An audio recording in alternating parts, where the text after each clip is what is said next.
Good morning, everybody.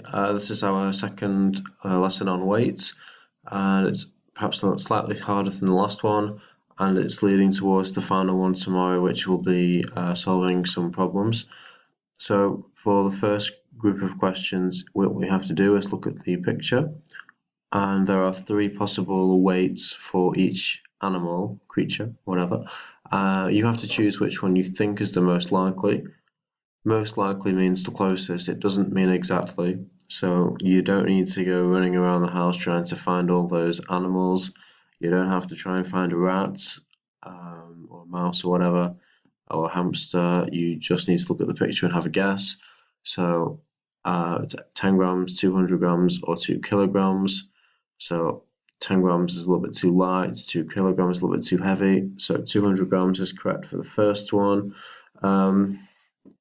It may be useful to try and find something in your house which weighs around 200 grams or 250 grams, or a kilogram or 500 grams. Just a couple of things that you can hold maybe next to you, maybe some ingredients from the kitchen, perhaps if your parents are kind enough to let you. Just so you can physically hold it while you look at the question and think, okay, well, this is 2 kilograms. That animal is definitely heavier than this bag. Try not to sneeze, I'm sorry. Okay. And then you have to do some converting, which is pretty much, this is the exact opposite of the task that we did yesterday. So this time we've got a number in kilograms and you've got to convert it to, we've got the number in grams and we've got to convert it to kilograms. So the first one is 1,250 grams. Now, anything in the thousands is whole kilograms. So that's got 1 in the thousands, so that's 1 kilogram.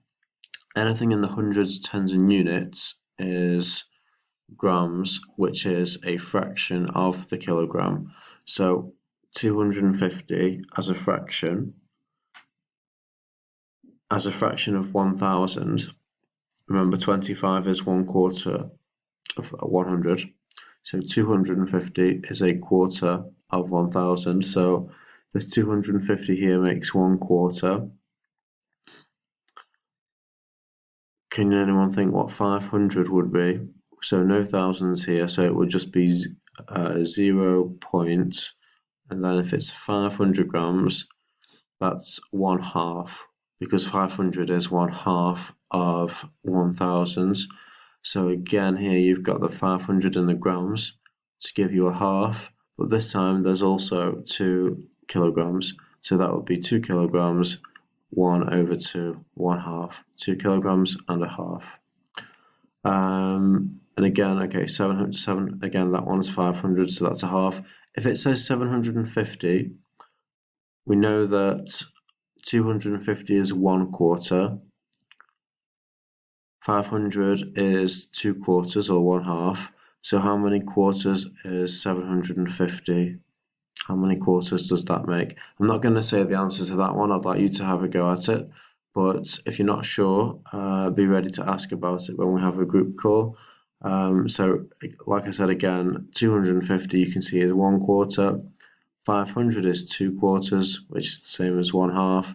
So you'll have to just have a little think about what 750 could be. I'm sure you'll be able to get it.